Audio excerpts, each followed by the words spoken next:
30 پاروں کی شکل میں غلاف میں لپٹا ہوا، سالوں سال کی مٹی جمی ہوئی ہے اس پر، اس کو آپ نے اگنور کیا، تو جو اللہ کی کتاب کو اگنور کرے اللہ اس کو کیسے اپنی رحمت کے اندر جگہ دے۔ اعوذ باللہ من الشیطان الرجیم، بسم اللہ الرحمن الرحیم۔ ایک موبائل کی کمپنی موبائل فون کو مارکیٹ میں بغیر کتاب کے نہیں بیچتی، تو اللہ رب العالمین نے اتنی بڑی کائنات بغیر اس کو چلانے والی کتاب کی کیسے بیچ دی، کیسے بنا دی؟ عاملوں کے پاس چکر نہ لگائیں۔ اللہ نے جو آپ کی زندگی گزارنے کے لیے گائیڈنس بھیجی ہے اس کو غور سے پڑھیں، اس کو آپ توجہ دیں، اس کو ترجمے سے پڑھیں۔ جس زبان میں آپ کو مہارت ہے اس کے اندر اس کا ترجمہ تلاش کریں، اس کے اندر غور کریں، سمجھیں۔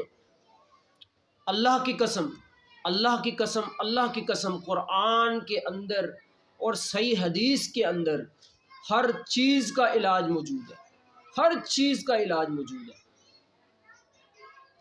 عاملوں کے پاس آپ جائیں گے، زیادہ سے زیادہ کیا ہوگا؟ دو طرح کے عامل آپ کو ٹکرتے ہیں، ایک اسلامک، دوسرا غیر اسلامی۔ اسلامک چلیں اپنا ٹائم دے گا اور کچھ فیس لے گا اور اچھی طرف آپ کو گائیڈ کرے گا، لیکن جو غیر اسلامک ہے، جادوگر ہے، وہ آپ کو تباہ کرے گا۔ آپ کے ساتھ جن جادو نہیں بھی ہے نا، وہ آپ کو پکا کسٹمر بنانے کے لیے آپ کے گھر بھیج دے گا۔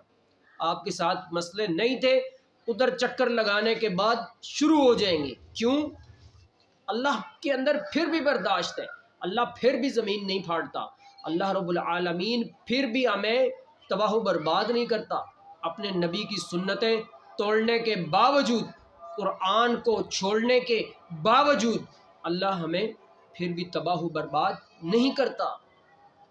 ہم بھاگتے ہیں عاملوں کی طرف اور مختلف درگاہوں پر اور ڈاکٹروں حکیموں کی طرف۔ ٹھیک ہے، ڈاکٹروں حکیموں علاج میڈیکل سے انکار نہیں ہے، لیکن قرآن مجید اللہ نے فرمایا وَنُنَزِّلُ مِنَ الْقُرْآنِ مَا هُوَ شِفَاءٌ وَرَحْمَةٌ لِّلْمُؤْمِنِينَ۔ قرآن مجید کے اندر جو چیز اللہ نے نازل کی ہے اس سے بھی آپ شفا حاصل کرنے کی کوشش کریں۔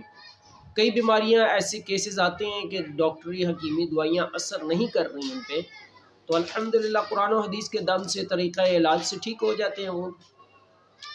تو عاملوں کے پاس جانے کی ضرورت نہیں، قرآن مجید کو آپ ترجمے سے پڑھیں، سب فیملی والوں کو پڑھائیں، تھوڑا سا ٹائم روزانہ آپ قرآن مجید کے لیے بھی نکال دیں، آپ اپنے فائدے کے لیے، اپنے فیملی کے فائدے کے لیے۔ ٹرانسلیشن آپ پڑھیں گے، احادیث صحیحہ میں سے ایک آدھ حدیث روزانہ فیملی کو بٹھا کے پڑھیں، اس میں جو بھی طریقہ زندگی ہے وہ اپنائیں، انشاءاللہ جادو جنات پوری دنیا آپ پر جادو کرتی ہے۔ اول تو اتنا ٹائم ہی نہیں کسی کے پاس۔ مین جو چیز ہوتی ہے اعمال کی پکڑ ہوتی ہے۔ مریضوں سے جو تجربہ ہم نے اخذ کیا، مریضوں کے معاملات دیکھے، زیادہ ان کو نا اپنے اعمال کی پکڑ ہوتی ہے، قرآن و حدیث کے لیے ان کے پاس ٹائم نہیں ہوتا۔ اس کے بعد ایک ہی لائف سٹائل رہ جاتا ہے، قرآن و حدیث والا لائف سٹائل نہیں ہے، تو من مرضی کا لائف سٹائل جب ہم گزاریں گے تو پھر پرابلمس آئے گی۔ قرآن میں اللہ فرماتے ہیں تم پر جو مصیبت آتی ہے تمہارے اعمال کی پکڑ ہوتی ہے۔ ٹھیک ہے جی، پہلے نمبر پر اعمال کی پکڑ ہوتی ہے لوگوں کو، کسی کے ساتھ ظلم زیادتی ہے جی، بد دعا دوسرے نمبر پہ، تیسرے نمبر پہ جو ہے مختلف بیماریاں، نفسیاتی الجھنیں ہیں جی، وہ کسی بیک گراؤنڈ یعنی نا معاملہ کو بننا ہوتا ہے، یا اس کی بات نہیں مانی جا رہی ہوتی معاشرے میں، گھر میں، خاندان میں، اور ریئلی تقریباً چند % کیسز ہیں، اور زیادہ کیسز نظر کے آتے ہیں۔ نظر کے کیسز، نظر جو ہے وہ جادو سے زیادہ خطرناک ہے، زیادہ خطرناک ہے جادو سے۔ جادو آہستہ آہستہ اثر کرتا ہے، اور نظر ایک دم، جیسا کہ عامر بن ربیع رضی اللہ عنہ والی روایت سے ثابت ہے، وہ ایک جگہ نہا رہے تھے، دوسرے صحابی پاس سے گزرے، انہوں نے کہا کہ اللہ کیا خوبصورت جسم ہے، تو وہ کہنا ہی تھا ماشاءاللہ یا اللہ کا ذکر نہیں کیا ان پہ، کیا ہوا؟ وہ فوراً جا کے بیمار پڑ گئے۔ اللہ کے نبی کے پاس یہ کیس پہنچا، آپ نے فرمایا کہ تم میں سے کیوں کوئی اپنے بھائی کو قتل کرنا چاہتا ہے؟ یعنی جب آپ کسی اچھی چیز کو دیکھتے ہیں اس کو دعا نہ دیں، اللہ کا ذکر اس پر نہ کریں، تو سمجھے آپ اس کو خراب کر رہے ہیں۔ اللہ کا کوئی بھی ذکر اس پہ ماشاء اللہ لا قوت الا باللہ بارک اللہ اپنی زبان میں کہہ دیں، اللہ برکت دے تجھے، اللہ نصیب کرے، ہے جی، دعائیہ کلمات اگر کہیں گے تو وہ بچ جائے گی چیز، ادروائز اللہ معاف فرمائے بہت سارے ایسے کیسز آتے ہیں کہ ان کو نظر ہوتی ہے، نظر، اور وہ جادو سمجھ رہے ہوتے ہیں، ایمان بھی تباہ کر رہے ہوتے ہیں درگاہوں اور فلاں عاملوں کے پاس جا کر، ہے جی، پیسہ بھی، ایمان بھی، ہے جی، عزت تک خراب کر دیتے ہیں۔ کیا ہے یہ قصور ہمارا اپنا ہے، معذرت کے ساتھ قصور ہم لوگوں کا اپنا اس لیے ہے کہ سب چیزوں کے لیے ہمارے پاس ٹائم ہے، اللہ نے 24 گھنٹے ہمیں دیے، اس میں سے 24 منٹ بھی ہم اگر نکالیں نا اللہ کی کتاب کے لیے، کتاب کس لیے اتاری؟ پوری دنیا اللہ کی نافرمان ہو جائے اللہ کو کوئی فرق نہیں پڑتا، پوری دنیا اللہ کی عبادت کرنا شروع کر دے اللہ کو کوئی فائدہ نہیں ہے، وہ ہمارے فائدے کے لیے، ہماری آزمائش کے لیے اللہ نے یہ دین بھیجا، قرآن بھیجا، احادیث صحیحہ بھیجی۔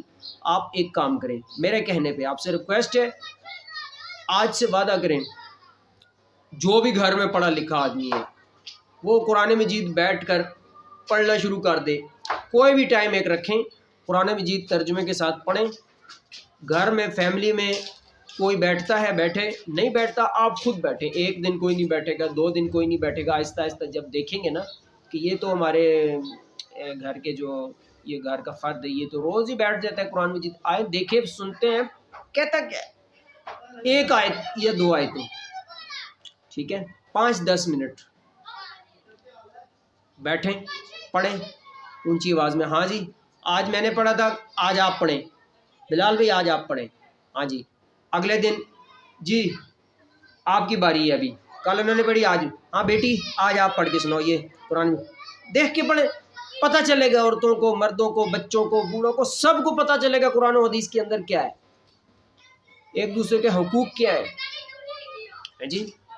قرآن کو جب آپ پڑھیں گے نا انشاءاللہ اللہ کی برکتیں بھی نازل ہوں گی اور اللہ راضی ہوگا، اس کے رسول کی سنتیں آپ جو ہے نا زندہ کریں گے تو انشاءاللہ تعالی اس میں جادو جنات کے امراض کا علاج بھی آئے گا انشاءاللہ تعالی۔ یہ آپ ایک کام کریں، انشاءاللہ آپ کو بہت فائدہ ہوگا، اللہ ہمیں دنیا آخرت میں کامیابی عطا فرمائے۔